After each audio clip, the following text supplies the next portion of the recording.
सके बल्कि स्वस्थ जिंदा रह सके, तो ये इसका मूल लक्ष्य है।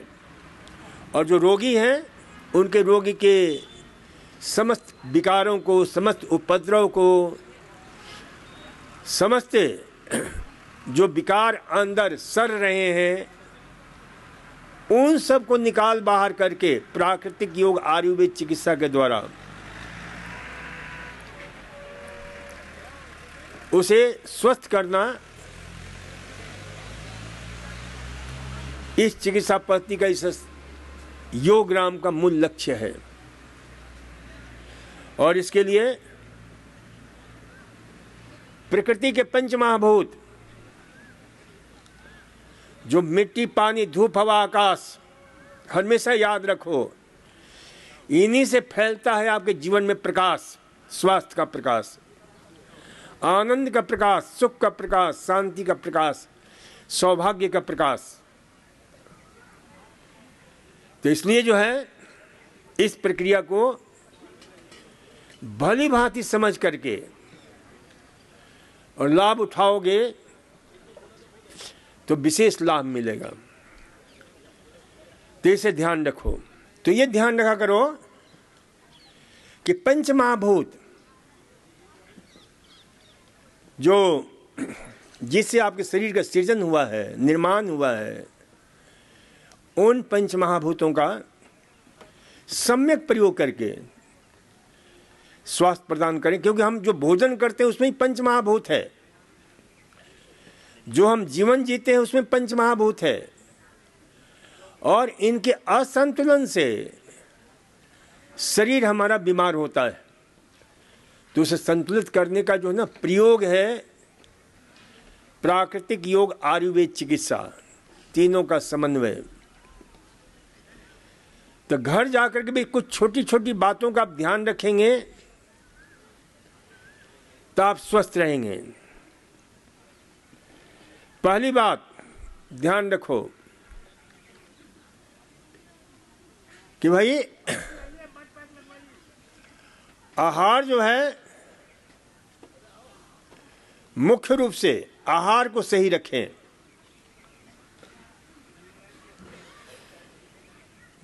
और आहार में ध्यान रखें कि आहार ही सबसे बड़ी औषधि है, भोजन ही औषधि है।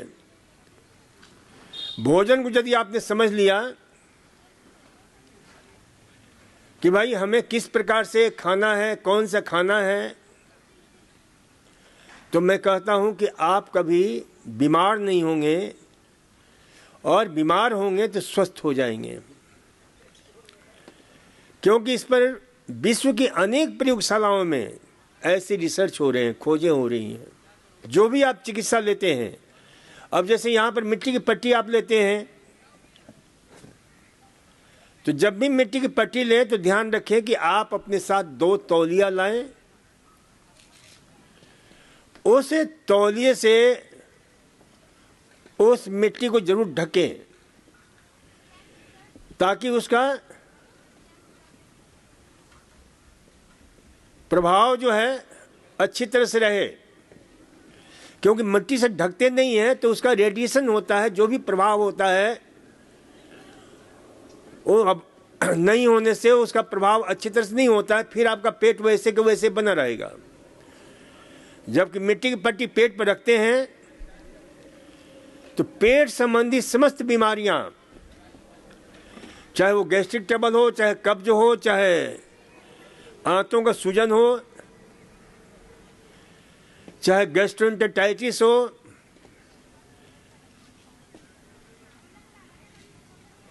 चाहे पैंक्रियाटाइटिस हो, चाहे गैस्ट्रोएंटेराइटिस हो, इन सब में लाभ मिलता है।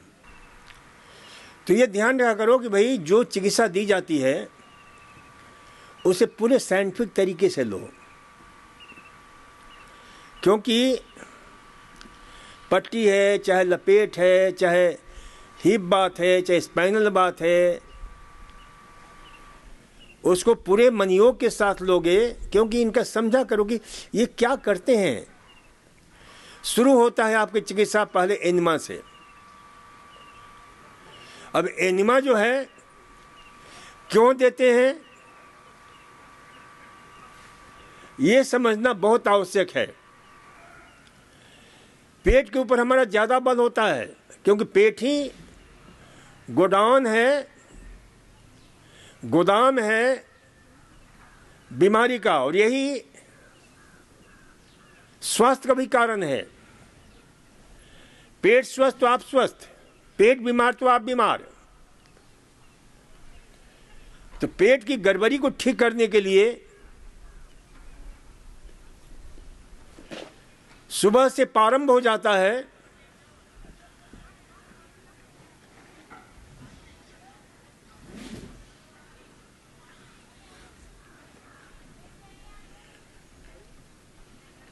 ये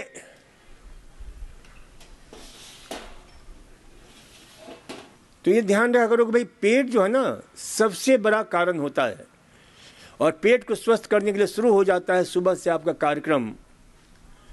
भांति भांति के हम एनिमा देते हैं, वस्ती देते हैं, ताकि आपका पेट में जो भी कचरा है, जो भी गंदगी है, वो ठीक हो। क्योंकि इसको क्यों ऐसा करते हैं तो थोड़ा अच्छी तरह सुनो। विज्ञान जो रिसर्च हुआ है, खोजें हुई हैं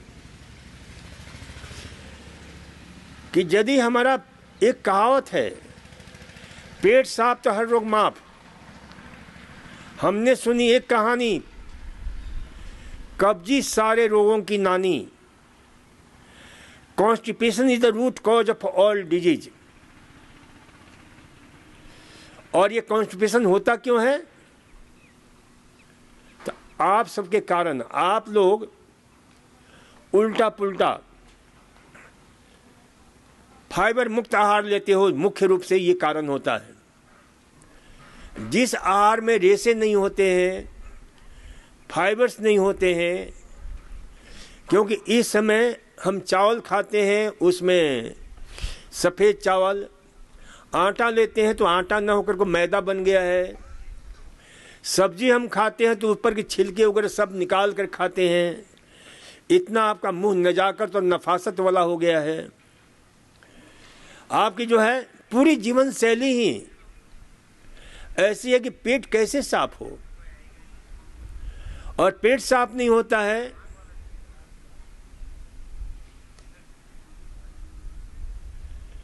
तो फिर ये सारी बीमारियां होती हैं। तो इसे हमें ध्यान में रखना है। अब जितने कब्जी वाले रोगी हैं, क्या किया इन लोगों ने? क्योंकि उनके पास समझ नहीं है। लग्जेटिव, परगेटिव, नाना प्रकार के चूरन चटनी खा खा करके पेट की जो नेचुरल मूवमेंट है इस कदर खराब कर लेते हैं, वो पैरालाइज्ड हो जाता है, उसकी मोटिलिटी खत्म होने लग जाती है। फिर खाते रहो कितना भी लग्जेटिव परगेटिव, भटकते रहो। अरे पेट साफ होने में कितना समय लगना चाहिए? मात्र मैं कहता हूं 2 मिनट। 2 मिनट में पेट साफ हो जाए, 2 मिनट और बढ़ जाओ भले ही। अब वहां जाकर घंटों लोग लगाते हैं। वहां जैसे मंत्र का जाप होता है वैसे जाप करते रहते कि आजा आजा आजा, फिर भी आता नहीं है।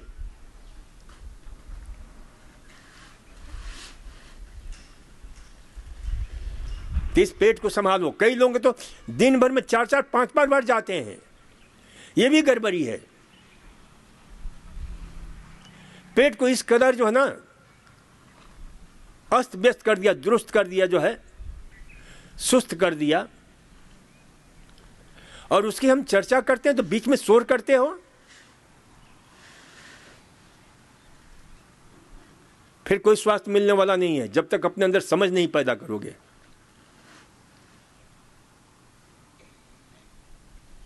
और ध्यान रखो, यहीं से पहले डॉक्टर मानने के लिए तैयार नहीं थे, हर रोग को अलग अलग डिफिनीशन देते थे। लेकिन अब वैज्ञानिकों ने सिद्ध किया है, प्रमाणित किया है कि सबसे बड़ा कारण जो है पेट है। पेट स्वस्थ तो सब स्वस्थ। और पेट बीमार तो सब बीमार। माउंट सिनाई हॉस्पिटल, इसकी भी कई ब्रांचेज हैं अमेरिका में। तो न्यूयॉर्क के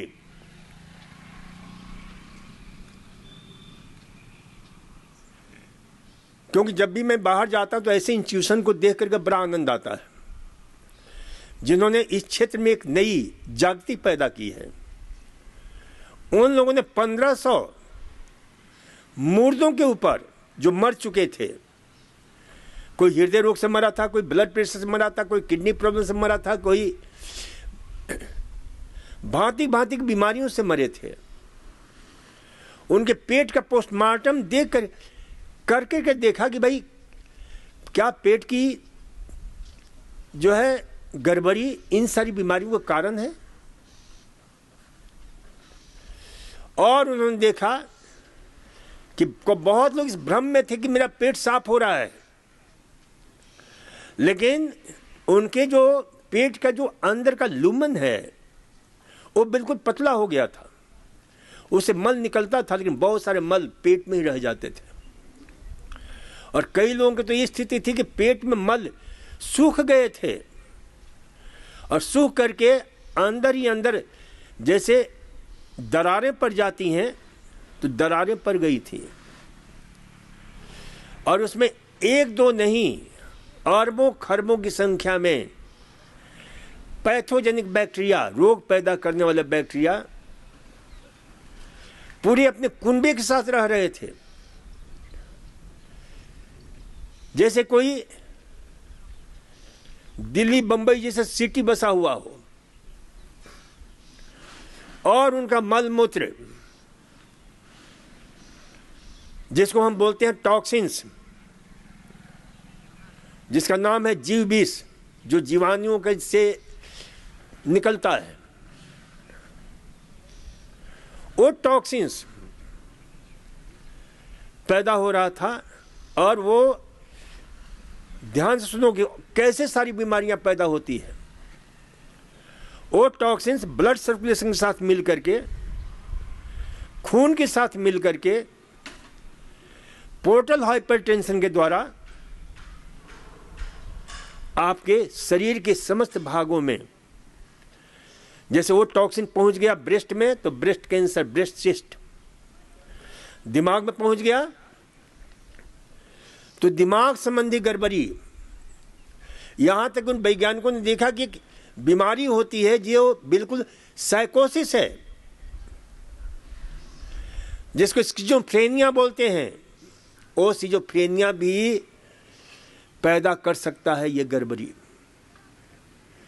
घुटनों में, जॉइंट्स में जमा होकर के वही टॉक्सिन्स, पॉलीआर्थराइटिस पैदा करता है।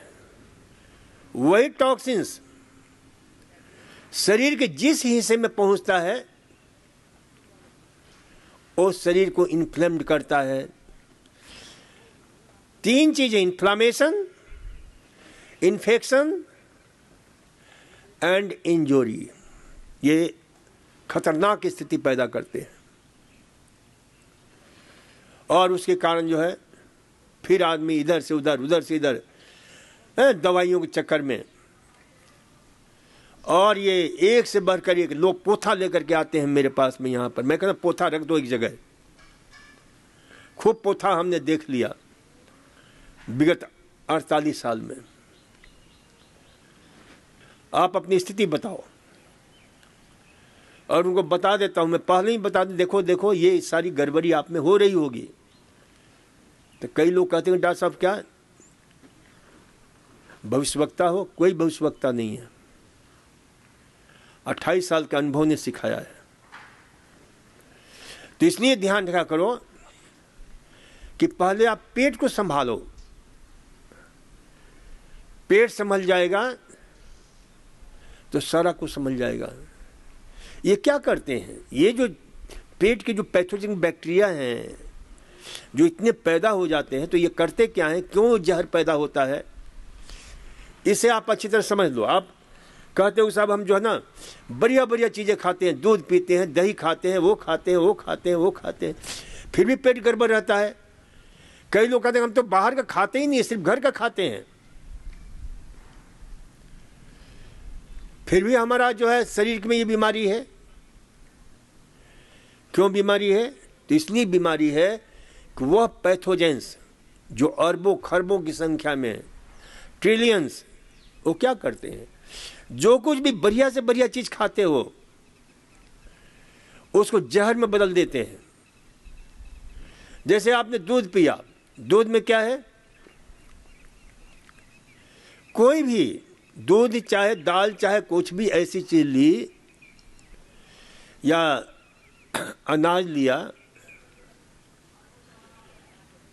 तो उसमें जैसे दूध पिया, दाल खाया या इस प्रकार की बेसन या जो कुछ भी उससे बनी हुई चीजें, तो उसमें टायरोसिन है, उसमें आपके थेरियोनिन है, ल्यूसिन है, लाइसिन है, ये सब मुख्य प्रोटीन है। तो ट्रिप्टोफिन है। अब ट्रिप्टोफिन को क्या करेगा? वो जहरीला अंदर का जो कीटाणु है, रोगाणु है, वो ट्रिप्टो एमाइंस में बदल देता है और वह एमाइंस हाईली टॉक्सिक होता है। वो टॉक्सिन्स उसको बोलते हैं, हाईली टॉक्सिक, जो नाना प्रकार की बीमारियों को पैदा करता है, वही उसका काम है। शरीर के अंदर ऐसे ऐसे एंडोटॉक्सिन्स, एक्सोटॉक्सिन्स का निर्माण होता है और वो फिर जहां पहुंचता है वहां बीमारी पैदा होती है। इसलिए ध्यान रखो, पेट को ठीक करने का, यहां पर पेट पर ही ज्यादा हमारा बल होता है। पेट को ठीक करने के लिए सुबह शुरू होता है आपका एक पूरा ऐसा प्रोग्राम जिसमें एनमा है, एनमा देते हैं, फिर आपको मिट्टी की पट्टी देते हैं। हालांकि मिट्टी की पट्टी आप घर पर संभव हो, यहाँ तो थोड़ा सा आप लोग बड़ी नफासत और नजाकत वाले लोग हो। हम इसके पहले कई हॉस्पिटल में हम रहे, वहाँ हम डायरेक्ट मिट्टी की पट्टी दिलवाते थे। अभी तो चारों तरफ से लपेट करके देते हैं, उसका लाभ मिलता है, लेकिन सीधे आप मिट्टी की पट्टी लेते हो, जैसे वह परंपरा हमारे जयपुर चिकित्सालय में अभी तक चालू है। क्योंकि वहीं से हमने जो है अपने इस चिकित्सा क्रम की प्रारंभ शुरुआत की थी हमने। तो ये मिट्टी की पट्टी घर पर संभव हो, सीधे रखो पेट पर, तो और ज्यादा लाभ मिलेगा। तो इसे जो है मिट्टी की पट्टी का लाभ आप कई गुना, क्योंकि ये मिट्टी की पट्टी क्या करता है, सबसे बड़ी ध्यान रखो कि हमारे पेट, क्योंकि उसे फर्मेंटेशन के कारण शरीर में जो न कुपित होने से जो भोजन पचना चाहिए वो सड़ता है, और कोई चीज सड़ती है तो वहां गर्मी पैदा होती है। तो ये हम ठंडक हम देते हैं मिट्टी की पट्टी, तो वहां जो फर्मेंटेशन की जो प्रक्रिया है, सड़ने की जो प्रक्रिया है, वह प्रक्रिया रुक जाती है, ठहर जाती है, कम हो जाती है। साथ ही साथ उस ठंडी पट्टी से आपके सेलुलर मेटाबॉलिज्म बढ़ता है, ऑक्सीजन और ओजोन का लेवल बढ़ता है, और ये दोनों क्या करते हैं, वहाँ जो भी टॉक्सिक होता है, टॉक्सिन्स होता है, माइक्रो ऑर्गेनिज्म होते हैं, उन सबको नष्ट करता है, जलाता है। ये रिसर्च है, ये खोज है। गहराई से जानना है तो मैंने अपनी पुस्तकों में विशेष रूप से जिक्र किया है, जो हमने 25 पुस्तकें लिखी हैं। तो ये ध्यान रखा करो कि भाई इस प्रकार से जो ना हम अपने पेट पर, मान लो कि आप घर जाते हो और ऐसी परिस्थिति आती है उल्टा पुल्टा खाने से, और यहां रहकर भी आपने समझ पैदा नहीं किया, हल्ला गुला शोर में अपने दिमाग को जो है ना व्यस्त रखा, तो घर पर भी प्रयोग कर सकते हो। घर पर कैसे प्रयोग करोगे? पेट में कहीं भी किसी प्रकार की हलचल हो रही है, गड़गड़ाहट हो रही है, खरखराहट हो रही है, फरफराहट हो रही है, पेट आपका गरज रहा है, बरस रहा है, उन सभी परिस्थितियों में खूब एक तौलिया लो मोटा सा, उसे 4-5 तह करो और उसे जो है खूब ठंडे पानी में भिगोना। बर्फ का पानी मिल जाए तो बहुत अच्छी बात है। और पेट पर रखो और उसे बदलते रहो, 3-4 बार रखो, तो उन सब में आपको देखोगे एक चमत्कारिक लाभ मिलता है, बड़े अद्भुत लाभ मिलते हैं। जिनको पेशाब ठहर सा गया है, रुक गया है, पेशाब नहीं हो रहा है, तो ठीक नाभि के नीचे रखो उस ठंडी पट्टी को। पेट में जो है गैस बन रहा है, एसिडिटी बन रही है, नाभि के नीचे रखो। लीवर पैंक्रियाज की सूजन हो रही है, नाभि के ऊपर रखो। और सारे शरीर पेट में गड़बड़ी है तो आपके डायफ्राम से लेकर के नीचे पल्विक रीजन तक आप रखो। ये ठंडी पट्टी, बर्फ की पट्टी, ये बहुत ही कमाल का काम करता है। और हमने तो बहुत सारी इमरजेंसी में इसका प्रयोग किया है। तो ये जो है प्रयोग आप कर सकते हो, घर पर भी जा कर के इसका लाभ उठा सकते हो। कहीं भी कोई गड़बड़ी होती है, भटको मत दवाइयों के चक्कर में, ठंडी पट्टी का प्रयोग करो। दर्द हो रहा है, पीड़ा हो रही है, दस्त हो रहा है, उन सभी स्थितियों में, जलन हो रही है, उन सभी स्थितियों में ये प्रयोग कर सकते हैं।